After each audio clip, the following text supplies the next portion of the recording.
Welcome to Public Health on Call, a podcast from the Johns Hopkins Bloomberg School of Public Health, where we bring evidence, experience, and perspective to make sense of today's leading health challenges.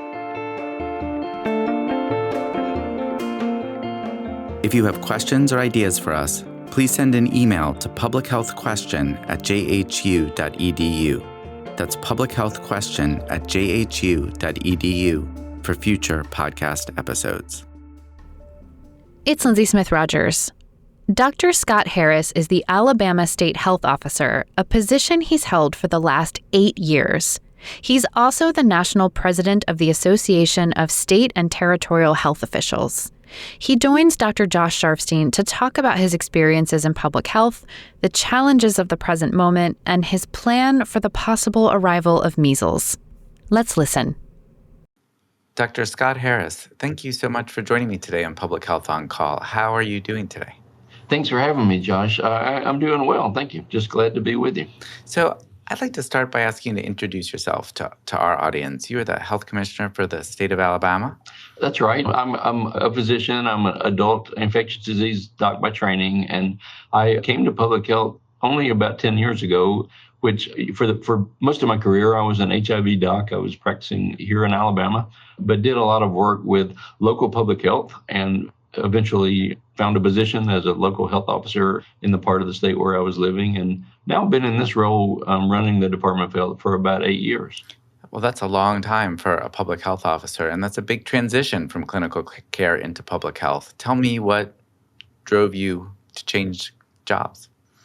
I really enjoyed my clinical work. I miss that. You know, under state law in my state, I'm actually prohibited from having any other employment. So I can't actually take care of patients anymore individually, unfortunately. And I really miss that. But the longer I was in private practice or when I was employed by a hospital system, I came to realize that I wanted to try to make an impact on a larger scale, and instead of seeing an individual patient one at a time, which is wonderful work, I wanted to see if I could make a difference in a larger way. And public health offered me that opportunity to address population health, to work on policy, to work on systems of care. And it was, after 25 years of private practice, it was also nice to have a change and new challenges and new things to think about. Did you anticipate a global pandemic? No, I probably wouldn't have changed. I was in this job just a couple of years before the pandemic began. Like all of us, we think that we're prepared, or we always imagine the possibility that it could happen, but we weren't really prepared at all. And I was at the point where I was still, learning people within my organization, and certainly learning how to navigate the healthcare landscape in my own state, having to learn really for the first time how to interact with federal partners. That was, new to me and not something I had done in my previous life. So I was pretty green in that respect, but we all had to learn rather quickly. Yeah, and what did the pandemic teach you? I mean, so many things, and you try not to sound too cynical about it, but when I've been asked that question, I think the number one lesson in the pandemic is that the facts didn't always matter, and maybe a better way of saying that is that the messenger became as or more important than actually the message. Over time, there was so much disruption in our country. We've seen this lack of trust now, not only during the pandemic, but in other aspects of society. And we have people, unfortunately, kind of aligned in these, almost tribal arrangements. And so we learned that really important lesson of trying to have people who can deliver good messages about public health, good advice, good education, but who aren't, the official public health state government people, because some folks just aren't interested in hearing from us, Yeah. Who have you worked with to get good information about health issues out to people in Alabama? I would say there's some groups that we haven't done well with at all, but generally speaking, people, they do tend to trust the people they know, right? And that's sort of the good news and bad news of all the misinformation that's going on out there. But we work closely with provider groups. People certainly, in most cases, believe their family physician, their child's pediatrician, the practitioner that's cared for them. We found people within the education system, educators, teachers, administrators who have typically, many years of relationships with a family, say, with the succession of children in a family. Those are people that get trusted. Communities of faith are important in the state. Alabamians are probably above average in identifying as belonging to a faith community, and so we found a lot of people willing to share that message with us, and in that context. And there are other individual groups. We have a big urban-rural divide, like a lot of the country, but we're primarily a rural state, and so in small towns you have a lot of credibility with professionals that have just been there and have been well known by people. And so pharmacists, for example, play a really important role in getting message out to people. But so does social organizations, the Rotary Club or the Kiwanis and these organizations actually still play an important role in a lot of small towns. And so we found them willing to help us a lot as well. In a way, it was kind of like back to basics to find the people who are trusted. Yeah, that's right. It's just become this maximum public health about identify your trusted messenger. We all hear that phrase and know that, but we really had to learn that. I think early in the pandemic, we just assumed if we just rolled out the best science, then sure, everyone would listen and do what we recommended. Obviously, that wasn't the case. Well, so you made it through the pandemic, and now we're in a different kind of storm. And you're not just leading your health department, but you are the president of all the health officers in that association. So what's going on today? Yeah, so it's just a very uncertain funding environment, as you know, and that would be enough in a way to really constitute a crisis when we're seeing funding changes that happen without our knowledge or consultation, and they're wiping out entire service lines, and there are all these subject matter experts that we've interacted with on the federal level who are suddenly unemployed and unreachable. That would be enough. And at the same time, now we're also dealing with alternative views about what we feel like is established science, whether you're talking about immunization science or other things. Suddenly we're confronting a lot of misinformation coming to us through official channels, and that can be really challenging to message. You mentioned the role I serve. So this year I'm very fortunate to be president of the Association of State and Territorial Health Officials, or ASTO. We're a nonpartisan association of red states and blue states and U.S. territories and freely associated states. It's hard to get a consensus among all the governors who lead those states, but among health officers, we're pretty similar, and we pretty much believe in the value of science, and we think we understand good public health practice. And so it's really a difficult environment now, in some ways even more so than during the pandemic. I want to break down some of the things that you talked about. You mentioned the changes in funding. One of those changes was recently the federal government stopping abruptly the COVID spending. Did that impact you all in Alabama? Yeah, so here in Alabama, that amounted to almost $200 million in funding that we thought we had in our department that was suddenly removed sort of overnight. We arrived to work on a Tuesday morning to learn that these $200 million in cuts had happened the day before. And, we had around 150 FTEs that were being paid for with those funds, not to mention the actual programs that they were working in. And, suddenly we had no ability to pay them because the money was gone.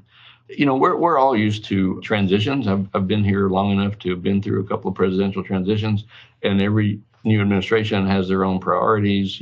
That's how our democracy works. They get to set the plans for their term of office. But what was different about this is just the abruptness with which money was withdrawn. It was literally done in secret. It was as though they did not want us to know what the changes were going to be.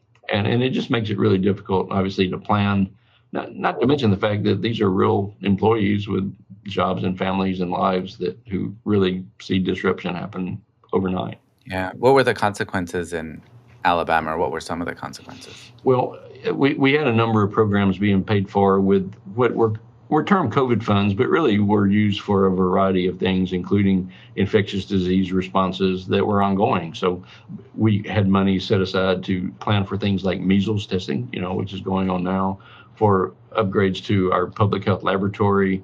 We had programs that were focused on infection control for a number of different populations. We helped one of our academic medical centers to operate a program for training infection prevention specialists in hospitals and nursing homes to help them understand infection control. We had groups of social workers working with independent living facilities where you have developmentally disabled or intellectually disabled individuals living independently, but we would work with them on various health things. We had some of our emergency preparedness programs working at community resilience and preparedness. Anyway, all work stopped, in all those programs. Well, all of it until we were able to secure additional funding. All the things that I mentioned stopped completely. We also used it for things like outbreak response. We have EPIs who do outbreak investigations. Clearly, we're going to continue that work, but we've got to figure out where the money's coming from. We're still trying to sort that out. We had a number of staff who were simply conditional employees. That is, they knew they were coming on board just for the duration of the grant, except we expected, another 15 months or so, at least in terms of our largest grant. But those employees are gone. We've had some vacancies in other areas that we've been able to shift some people around, but the work they were doing in their programs had to stop. They have to assume new duties when they go to these new roles. So we will have some cuts, some layoffs, but the absolute number is not clear yet. And there may be other cuts coming down the pike from the federal government.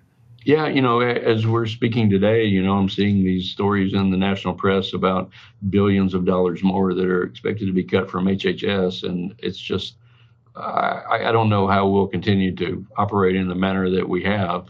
On one hand, we have literal statutory responsibilities to do certain public health actions. We're required to do them.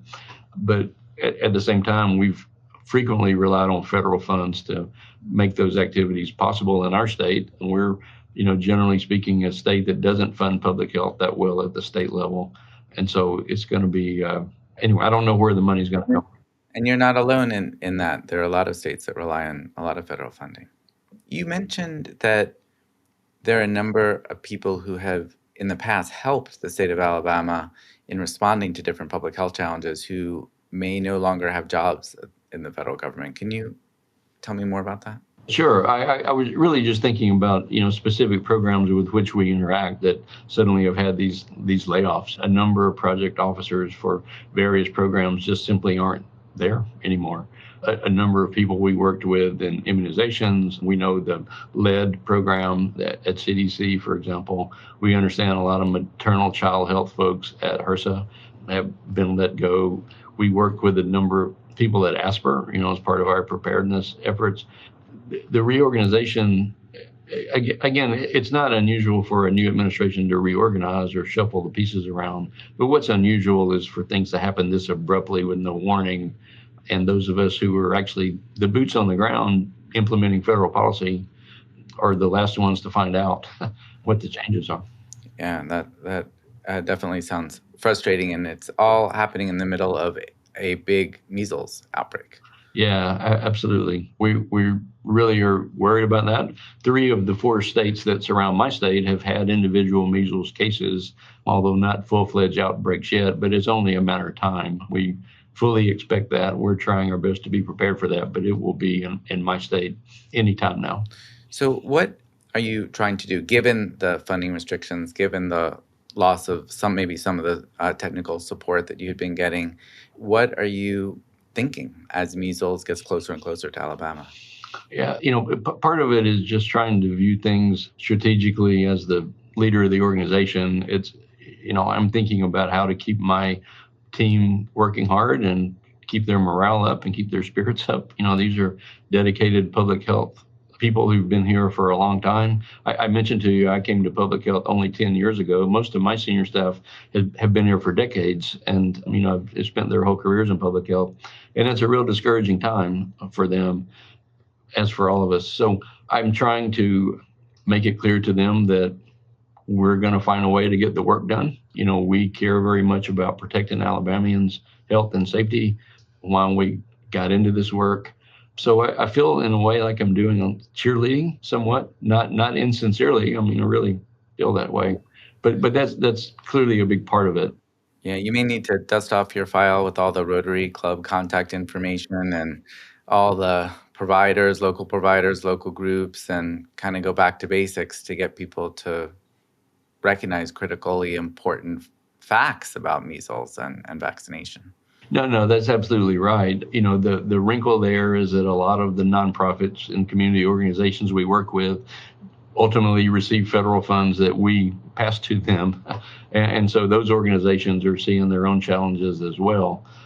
Most of these local type organizations can't really afford to miss a paycheck. They don't have, really deep financial resources. And so when there's an interruption in federal funding, it affects their work even more quickly than it does us in governmental public health. Well, Dr. Harris, I have to say, Alabama's very fortunate to have you there at the health department, and the country is fortunate for your national role. And I really appreciate your taking a few minutes to tell us all about it, and good luck. Josh, thank you very much. It was a real pleasure to be with you. Public Health on Call is a podcast from the Johns Hopkins Bloomberg School of Public Health, produced by Joshua Sharfstein, Lindsay Smith-Rogers, Stephanie Desmond, and Grace Fernandez-Ciceri. Audio production by J.B. Arbogast, Michael Bonfils, Spencer Greer, Matthew Martin, and Philip Porter, with support from Chip Hickey. Distribution by Nick Moran. Production coordination by Catherine Ricardo. Social media run by Grace Fernandez-Ciceri. Analytics by Elisa Rosen. If you have questions or ideas for us, please send an email to publichealthquestion@jhu.edu. That's publichealthquestion@jhu.edu for future podcast episodes. Thank you for listening.